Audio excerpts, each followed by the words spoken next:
Alright guys, we are back today with episode 3 of the Fragrant flower. We are finally beginning to make some traction, I think, on this, which I'm really happy about. But today is episode 3, called A Kind Person. But before we get into the video today, I just wanted to direct you guys again to the Sands and SandsWay Instagram pages. Now, remember, the Sands page is for this channel for the videos, and also the SandsWay Instagram page is for the podcast SandsWay. Now, you can expect more content to be put on that page pretty soon. That one is more reserved for micro clips from the podcast and updates like that, and more content will be on the way for the Instagram pages. All right, here we go with episode 3. And at the very beginning, we start out with actually a pretty important update. I was confused about this within the first 2 episodes, but it's currently May in our timeline, and we're seeing that the boy and girl schools are getting ready for their midterm exams. I think it was episode 1 where I said that Japan has a different school schedule than us, but I believe that they start in April or early April or late March or sometime around there. And honestly, I was already really liking this episode because this brings me back to when I was in high school and even when I was in college, and when the exam season was around, the midterms were around, the finals were around, and it was just such a cool time on campus because everybody was busy. It was kind of the hustle and bustle of everything. As the boys head downstairs, they go to meet one of their administrators to tell them about the AC problem. And immediately, he just starts trolling them about the midterms coming up. We all know that from what we've seen in episode 1 and episode 2, that Shohei more, but Rintaro and Shohei are not the best students or the smartest guys. So obviously they start freaking out and they're like, okay, we're probably going to fail the midterms.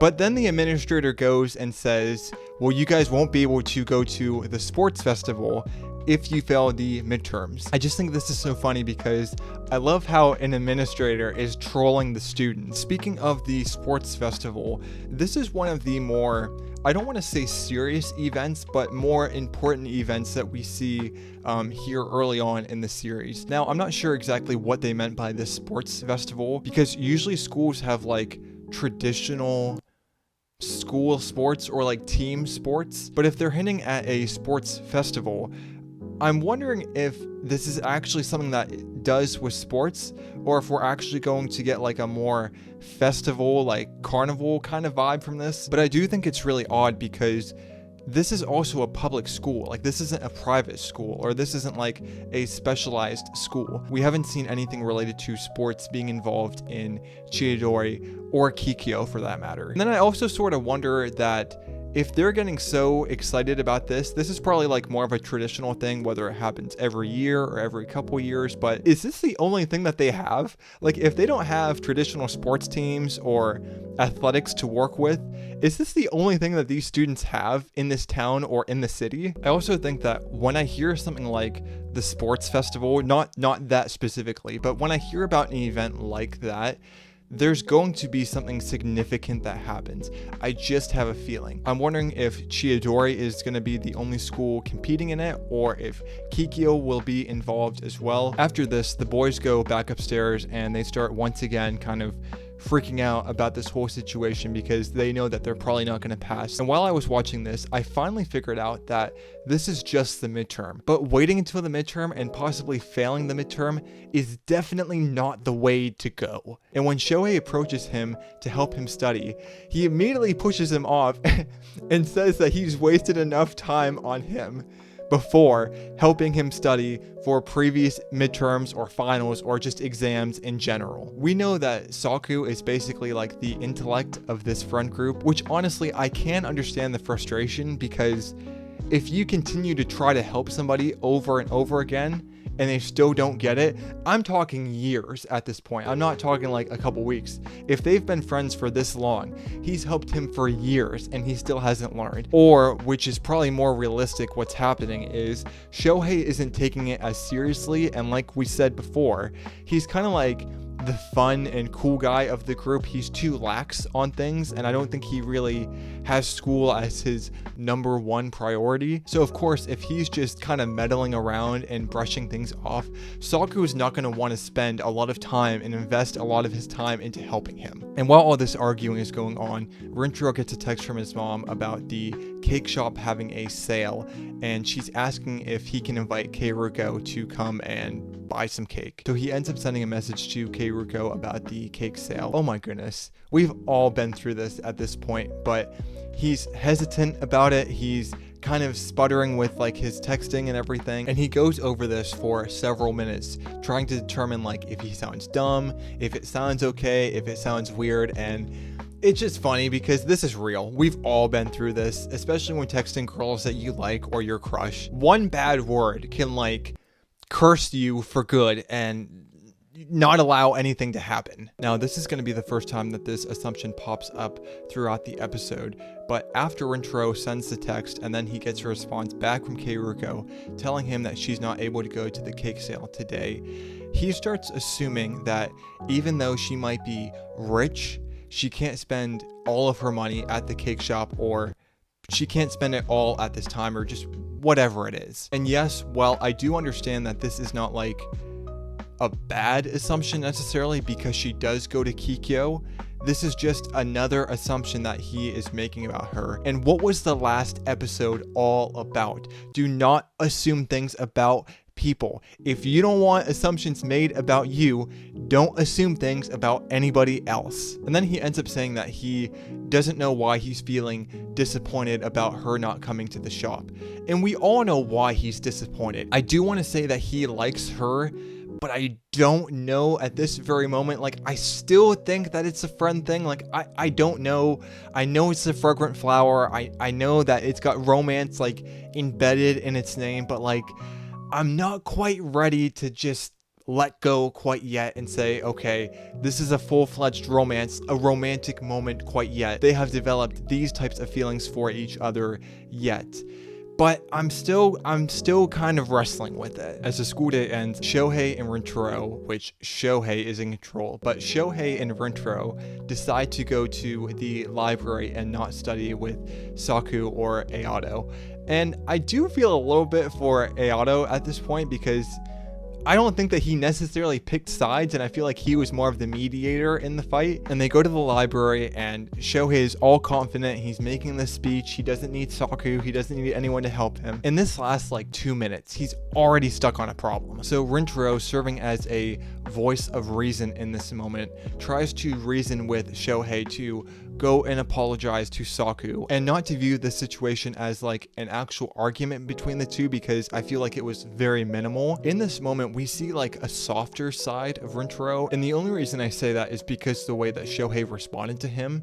And this might be a detail and it might not be a detail at all, but I do feel like in these couple days that Rintaro has been interacting with Keiruko, I'm wondering that maybe she's not necessarily like rubbing off on him, but I feel like she's kind of pulling out and exposing like his characteristics that he has and his true personality in him. Shohei agrees and goes back to Chiyodori to apologize to Saku, while Rintaro stays at the table for a little bit before giving up his seat to 2 other female students. Now, I don't think that these girls are Kikyo from what I looked at the uniforms, but they're definitely surprised, and I don't think the girls know who he is or know that he goes to Chiyodori, probably because his stature and maybe about his appearance, but we've been over his appearance before. And while Rintaro is looking for another study spot, he overhears Keiruko in the library working with a friend. At first, I was a little surprised by this, just because the two are sharing the same library, and I don't think this library has anything to do with the schools themselves, Chiyodori or Kikyo, or the other schools. I do find it interesting that both the Chiyodori and Kikyo students are using the same library, or especially the Kikyo students would want to use the same library, not only as the Chiyodori students, but of the other tier schools. Rintaro now understands that why Keiruko has been so busy is because she's been studying for her exams, and when I saw this, I was like, okay, come on, man. Like, this was obvious. It's not like the two schools are going to have different academic calendars or schedules. I also think that it's obvious that she would be studying, even if it wasn't for the midterms, because she's a Kikyo student and it's a prestigious school. And of course, she's going to study to keep her grades up. They have higher standards over there. In this moment, we also learn that she's a top student in her class, which doesn't really surprise me because I don't want to just say like the kindest people are the ones who are usually intelligent or work the hardest. Yes, good characteristics can involve more than just kindness, including work ethic and intelligence. We hear her friend mention that she's been drawing or doodling a lot, and although I won't say this looks like art right here or like the best drawing skills, this might just be actual doodling. I think it would be interesting in the future if we saw Keiruko as a creative and that she wanted to pursue art or something in a creative field. Our last crucial moment in the scene is Rintaro sees that she's talking in a more casual tone and he likes this. And I don't see this as like, I didn't even want to say this was going to be like a creepy way or anything, but she has always been overly polite, like we've done in episode 1 and 2 and like I've reviewed. I think when you take a casual tone for your friends and for your family, which is most always natural unless it's trained in a certain way, it's going to come off as natural and genuine. Rintaro continues to study outside and it looks like it's not going too well. He lays back and is in awe about how smart and disciplined Keiruko is, while he, on the other hand, is at the bottom of a tier 3 school at Chiyadori. Side note for anyone in the comments, whether you're in the manga first or if you're watching the anime with me, do we know how many tiers of high schools there are or how many students are in a typical class, like an actual class size, not just a classroom? If he seriously is at the bottom of his class and it's like 200 people, this is really not good. Suddenly, Keiruko appears and she surprises Rintaro, and here is the truth bomb of our episode. I wasn't really shocked necessarily about hearing this, but I think it's going to cause a very interesting dynamic as the series goes on. When she first apologizes about not being able to go to the bake sale today, Keiruko admits that she needs to save up by working part-time. She reveals her family isn't rich and that she's in an average household. She goes to Kikyo on an academic scholarship. She has strong family values and she doesn't want to let her dad down for him allowing her to accept the scholarship is from what it seems like. She's number 1 in her class and she feels pride for going to Kikyo and doing so well. And man, when I first saw this was massive for me because I feel like Rintaro and myself had the same reaction to this because my mouth was like wide open the whole time. I was expecting this to a degree, knowing that her family might not be rich or a part of the elites, but it hits a little bit different when you know somebody who's so kind and so genuine. That's when I go back to, just because you're kind doesn't mean that you're a good person or that you're overly kind and you're a good person, because people can put on different faces all the time. Obviously, I don't see like a backstabbing happening in the future or anything like that. This makes her more human-like. She would still have the same value even if she was elite, even if her parents were, and she's probably not Rintaro, she's probably not lower middle class, she's probably middle class, but she's still working hard. She's still doing the things that she wants to do. She's still kind to people. She still works hard. She still takes pride in academics. And she takes so much pride in academics that she wants to go to a prestigious school that has great academics, and she qualified for it. And this is where it gets to the heart with me. This is why I love anime and animation. When you combine it with this type of writing and content, it's so inspiring to the viewer. Hard work, purpose, and discipline are things that build great stories and that are involved in great stories. Yes, hard work and discipline are great, but I like that, especially in anime, there's always so much purpose involved. This is just where great storytelling is at, and it makes you feel involved. It makes you feel so invested. And some of these shows, some of these series, some of these films are so inspirational and have been so inspirational to me that they inspire me to go do things. They inspire me to create a purpose, to find purpose. When you try your best, there is really no limit. And just like me, Rintaro is in awe about Keiruko. He sees her for everything that she truly is now. By her openness and being so open with him and so genuine with him, I feel like in this moment inspired him so much to be a better person. In the original moment, he is thinking about how he put assumptions on her and how he thought about her from the beginning.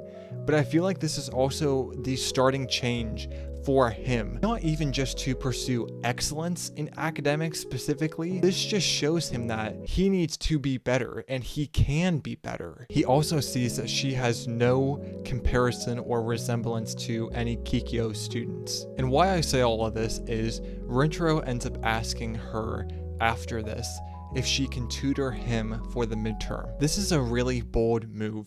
He's showing types of vulnerability and genuineness that we haven't seen before in the last few episodes. And this feels assuring. He's not pulling back like he did before in the previous episode.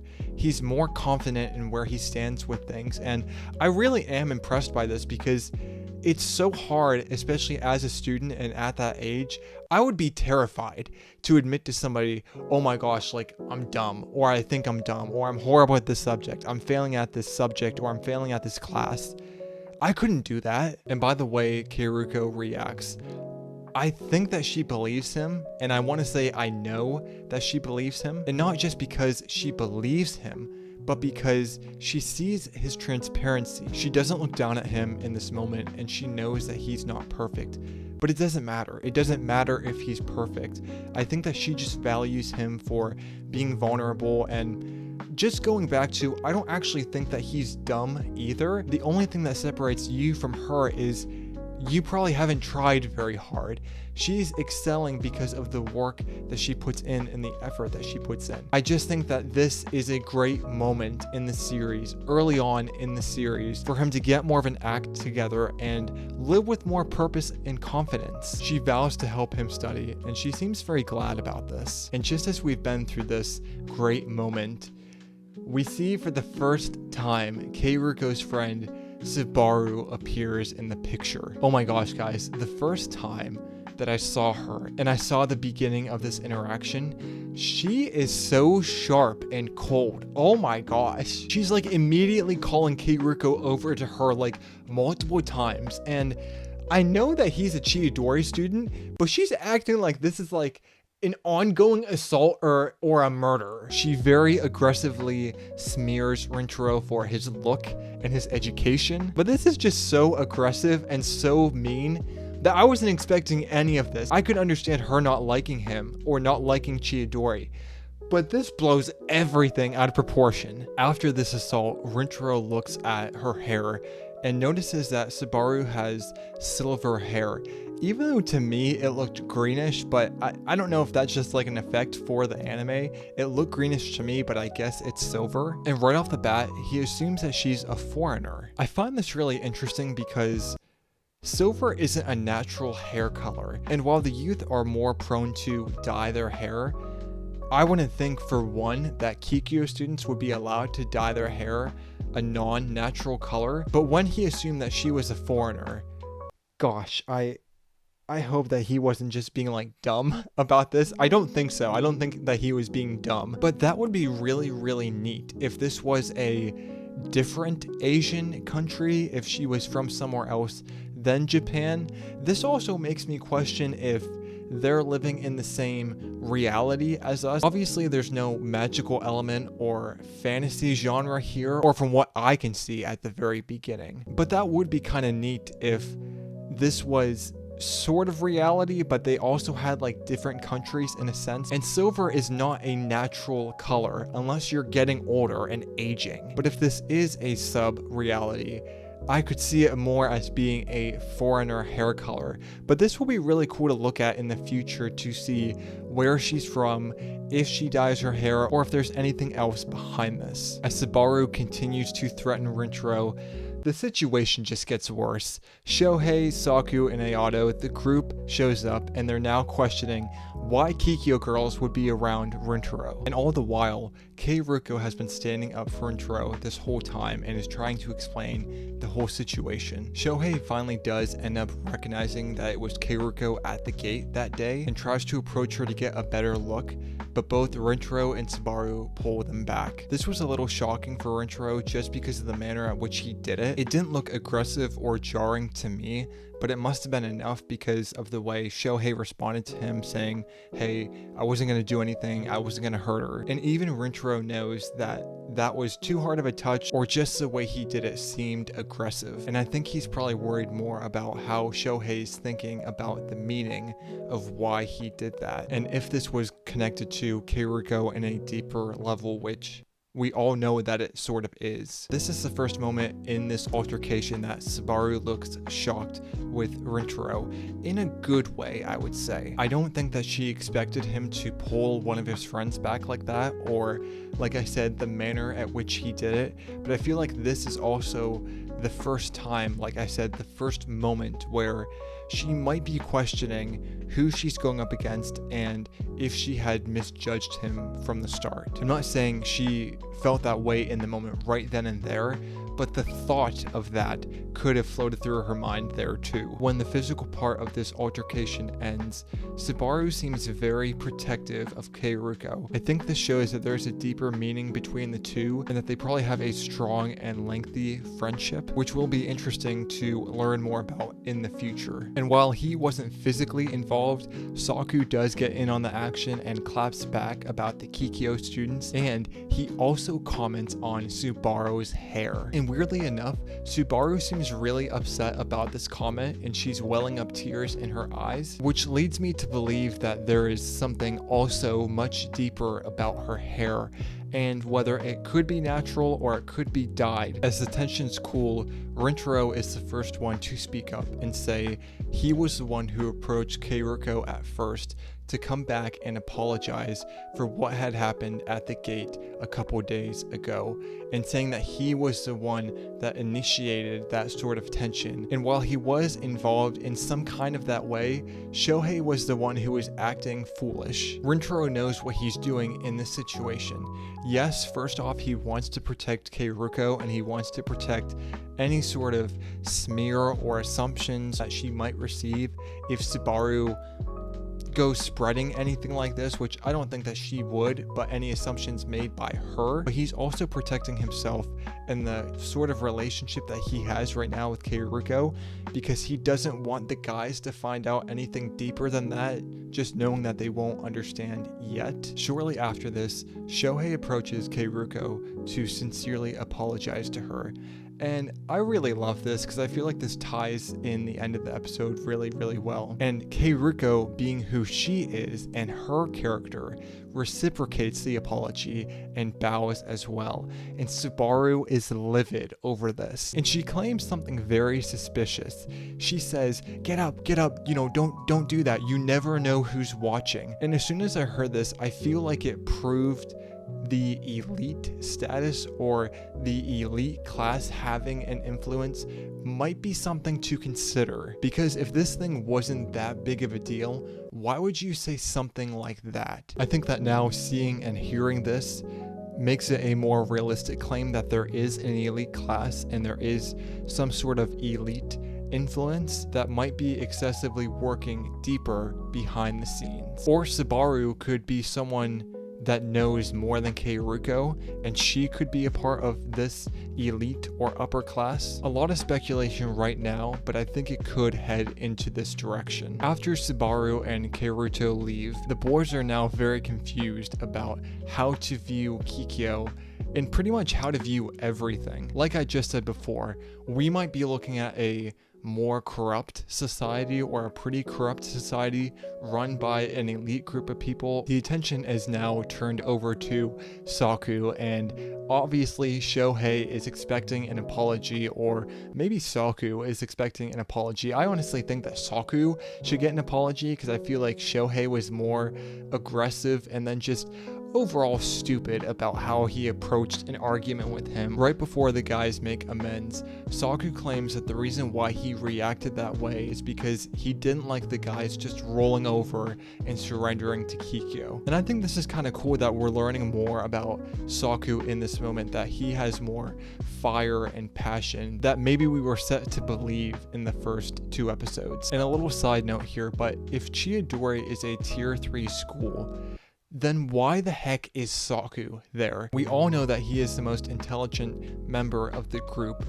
but if he doesn't have an academic problem, could he have a bad home life? This is also just speculation now, because if we don't know anything about Rintaro and where his dad is, or really any of the friends' parents or what their households look like, then how are we supposed to expect we know something about Saku like this? The girls return to the library and Keiruko pushes SUBARU on why she didn't apologize to Shohei. Her response basically stays the same, that boys are evil, guys are evil, and Chiyadori is no excuse for her claim. I think it's fair to assume that SUBARU has had a really troubled past with guys, and not just from Chiyadori, or her being in a single parent household with no dad, or having a bad household situation where the dad was abusive in some way and ended up leaving, or just wasn't a good father, and could explain for this type of hate. She does end up remembering the moment where Rintaro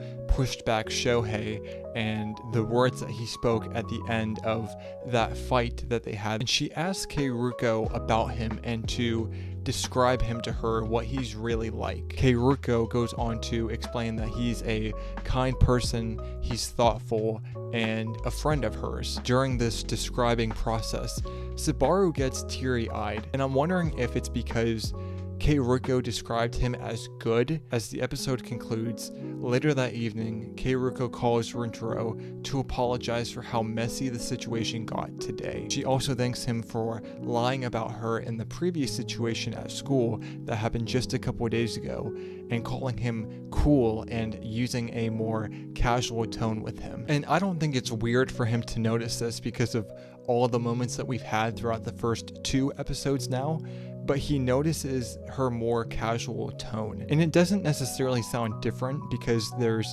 still a kindness towards it, but it's just not robotic anymore. Once they set up the tutoring session, she notices her casual tone and backs off and claims that the reason why she's overly polite to him is because she's just a customer at the bakery. And I don't think that she was only meaning that she was a customer and this is sort of like a service arrangement, but that they are friends. They are just in more of a early stage. I really like how Rintaro handled this. Right before Keiruko hangs up, he remembered, just like before, of how he was bold earlier in the day. Now he boldly exclaims that she can talk to him in a casual tone like friends. But I'm more proud of him for speaking up about things that he wants, and I think that things he believes. We all know that he wants to actually pursue a friendship with her, and he knows that by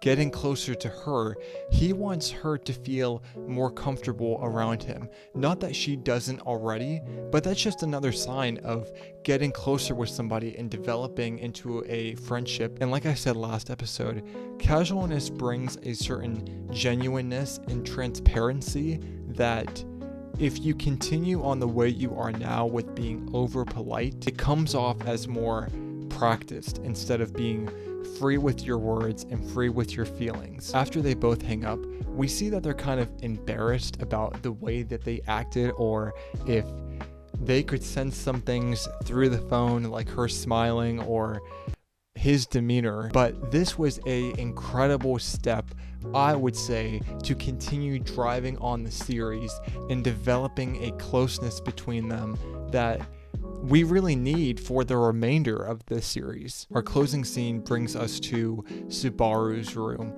and a little detail I noticed was, I don't necessarily think that SUBARU is rich because of the previous comment that Saku made during the fight, and it doesn't look like a modest room. It looks like a regular room. It doesn't look extra special or anything. but she's sitting at a desk and she's teary-eyed again, and we see that she's looking at a picture of what looks like to be younger Keiruko and herself, probably grade school age, but she has a very short hairstyle. And to me, and maybe what the writers were getting at, is she looked like a boy. And she also looked very uncomfortable in this photo.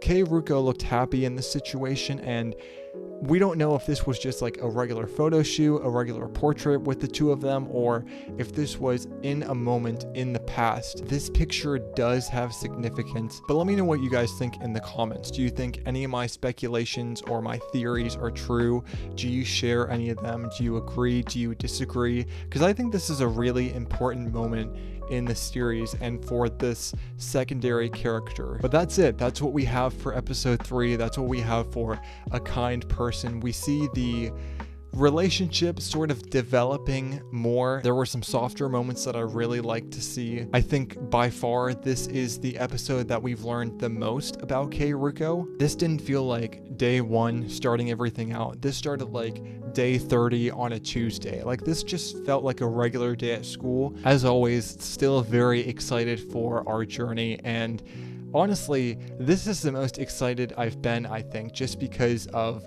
it being episode 3 and us being thrown into everything and being exposed to more things. With that being said, remember to like, comment, and subscribe. I will see you guys in episode 4, and I will see you in the next video.